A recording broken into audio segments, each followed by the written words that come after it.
नमस्कार।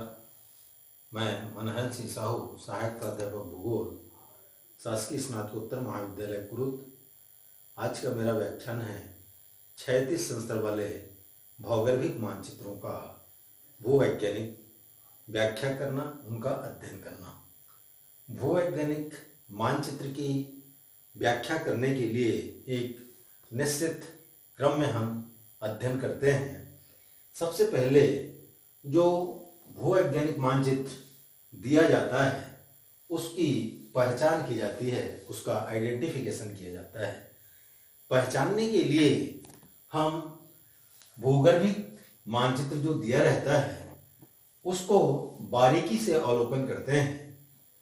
इस भौगोलिक मानचित्र में हम ये पाते हैं कि समोच्च रेखाएं और संस्तर एक दूसरे के समानांतर खींची हुई हैं, जो इस बात का प्रतीक है कि ये जो दिया गया भौगोलिक मानचित्र है ये 36 संस्तर का है, क्योंकि 36 संस्तर वाले भौगोलिक मानचित्र में समोच्च रेखाएं संस्तरों को प्रतिच्छेदित नहीं करती हैं। दूसरा, अनुप्रस्थ काट का निर्माण। अनुप्रस्थ काट ये दो भागों में इसको हम पूर्ण करते हैं। पहला है परिच्छेदिका का निर्माण। परिच्छेदिका निर्मित करने के लिए हम भूगर्भिक मानचित्र में एक सेक्शन रेखा खींचते हैं। जैसे ए और बी ये एक सेक्शन रेखा है। इस सेक्शन रेखा के आधार पर इसकी जितनी लंबाई है उतनी लंबाई हम एक चौकटे ले लेते हैं और उस पर स्केल के आधार पर हम ऊर्ध्वाधर मापक का निर्धारण कर देते हैं। स्केल निर्धारित करते समय इस मानचित्र में प्रदर्शित मिनिमम और मैक्सिमम मूल्य की जो समोच्च रेखा होती है उसकी ऊंचाइयों को ध्यान में रख करके हम ऊर्ध्वाधर मापक का निर्धारण करते हैं। पूर्व में अध्ययन किए गए परिच्छेदिका निर्माण की विधि के आधार पर हम परिच्छेदिका का निर्माण करते हैं। जैसे ए बी सेक्शन रेखा पर हम कागज की एक पट्टी ले लेते हैं, टुकड़ा ले लेते हैं, और जहां जहां समोच्च रेखाएं इस सेक्शन रेखा को प्रतिच्छेदित करती है वहां वहां निशान लगा लेते हैं। फिर कागज की पट्टी को इसके चौकटे के आधार पर रखते हैं और वहां वहां पर हम हाइट के आधार पर जो निशान होता है उसमें बिंदु अंकित कर लेते हैं और इन बिंदुओं को निष्कोण वक्र की रेखा से मिला देते हैं तो परिच्छेदिका निर्मित हो जाती है। दूसरा, इसके बाद परिच्छेदिका पर संस्तरों को निर्मित किया जाता है। परिच्छेदिका पर संस्तरों को निर्मित करने के लिए हम फिर से कागज की पट्टी लेते हैं और उस पर जो निशान है केवल संस्तरों का लगाते हैं। जैसे इसमें 1, 2, 3, 4, 5, 6 और 7 स्थानों पर संस्तर इस सेक्शन रेखा को प्रतिच्छेदित कर रहा है। फिर इसी के आधार पर हम जो परिच्छेदिका बनी है उस परिच्छेदिका में उन निशानों को स्थानांतरित कर देते हैं। चूंकि ये 36 संस्तर का है इसलिए संस्तरों को निर्मित करने के लिए ए बी जो 36 तल है इसी के समानांतर बाकी संस्तरों को निर्मित कर लेते हैं और इंडेक्स में जिस प्रकार से शेडिंग दिया हुआ है उस प्रकार से हम शेडिंग दे देते हैं, छायांकन कर देते हैं और इस प्रकार से परिच्छेदिका पर हम संस्तरों को प्लॉट कर लेते हैं, संस्तरों को निर्मित कर लेते हैं। तीसरा, इसके बाद है स्थलाकृति एवं संरचना में संबंध। स्थलाकृति और संरचना के बीच स्पष्ट तौर पर संबंध मिलता है। जिस प्रकार की संरचना होगी भूवैज्ञानिक संरचना, उसी प्रकार का प्रभाव स्थल रूपों के विकास पर पड़ता है। संरचना एक महत्वपूर्ण नियंत्रणकारी कारक होती है स्थल रूपों के विकास में, जैसा कि सैलिसबरी ने भी इस बात का उल्लेख किया है कि संरचना स्थलाकृतियों में प्रतिबिंबित होती है। संरचना को अगर हम देखें तो इस भौगोलिक मानचित्र में उत्तर पश्चिम में एक पहाड़ी दिखाई दे रही है जिसकी ऊंचाई 800 मीटर है। और जैसे जैसे हम इधर दक्षिण पूर्व की ओर जाते हैं वैसे वैसे इसकी ऊंचाई कम होते जा रही है। ये परिच्छेदिका से भी स्पष्ट है कि उत्तर पश्चिम में पहाड़ी के शिखर के रूप में, और जैसे जैसे इधर हम दक्षिण पूर्व की ओर जाते जा रहे हैं ढाल इसका प्रदर्शित होते जा रहा है, एक नदी घाटी इसमें प्रवाहित होती जा रही है। इसके बाद हम भूगर्भिक विवरण को देखें तो भूगर्भिक विवरण का भी हम अध्ययन 3 भागों में करेंगे।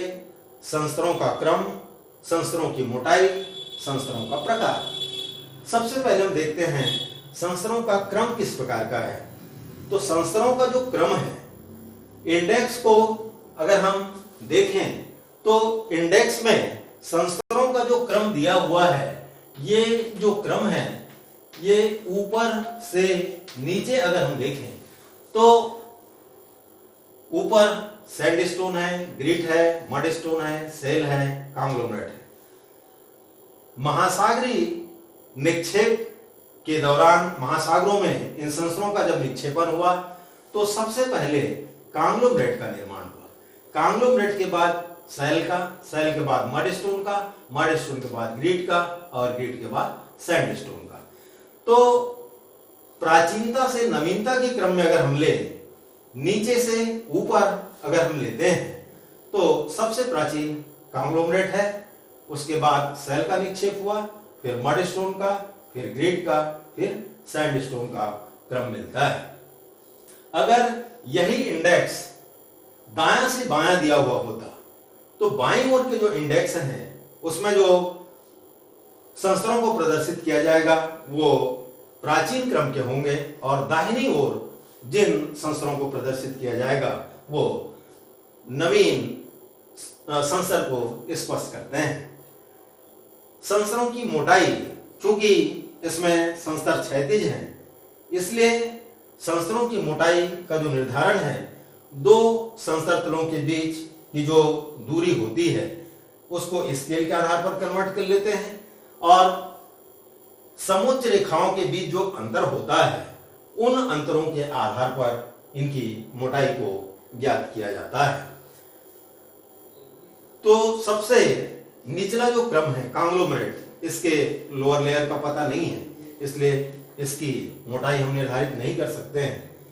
इसके जस्ट ऊपर सेल 2 समोच्च रेखाएं 400 और 500 मीटर की, तो इसकी जो मोटाई है 200 मीटर। इसके बाद हम मडस्टोन, ग्रेट और सैंडस्टोन, इसकी मोटाई समोच्च रेखाओं के आधार पर 100 मीटर निर्धारित करते हैं। संस्तरों के मोटाई के आधार पर संस्तरों के प्रकार को अगर हम देखें तो इसमें इंडेक्स के आधार पर कांग्लोमरेट, सेल, मडस्टोन, ग्रीट और सैंडस्टोन ये अलग अलग प्रकार के संस्तर हैं। 5वां है भूगर्भिक इतिहास। इन संस्तरों के निर्माण की प्रक्रिया को अगर हम देखें तो इन संस्तरों का जो निर्माण है महासागरीय क्षेत्रों में सबसे पहले कांग्लोमरेट का जमाव हुआ, निक्षेप हुआ, फिर सेल का, फिर मडस्टोन का, फिर ग्रेट का, फिर सैंडस्टोन का जमाव हुआ है। भूगर्भिक क्रियाओं का प्रभाव जैसे वलन, भ्रंशन, इनका प्रभाव इस पर ना होने के कारण जिस प्रकार से महासागरों में इनका निक्षेप हुआ है उसी क्रम में ये ऊपर आए हैं और उसी क्रम में ये मिलते हैं। अगर इस पर भौगोलिक क्रियाओं का प्रभाव होता तो ये संस्तर क्षैतिज नहीं मिलते बल्कि नत, वलित या भ्रंशित होते। इसके साथ साथ भूवैज्ञानिक इतिहास को भी अगर हम देखें तो प्राचीनता से नवीनता के क्रम में चूंकि कांग्लोमरेट सबसे प्राचीन है इसलिए कांग्लोमरेट के बाद सेल का निर्माण हुआ है, फिर मडस्टोन का, फिर ग्रीट का, फिर सैंडस्टोन का। और स्थलाकृतियों के साथ इनके संबंधों को अगर हम देखें, अपर्दन को अगर हम देखें तो उत्तर पश्चिम में ये पहाड़ी शिखर के रूप में ऊपरी जो संस्तर हैं इनका सर्वाधिक अपर्दन हुआ है, जबकि जैसे जैसे हम नीचे की ओर आते हैं वैसे वैसे सबसे कम अपर्दन हुआ है कांगलोपरेट का, और सबसे ज्यादा अपर्दन हुआ है सैंडस्टोन का, जो कि केवल शिखर में सिमट करके रह गया है। तो इस प्रकार से हम भूवैज्ञानिक मानचित्रों की व्याख्या करते हैं। धन्यवाद।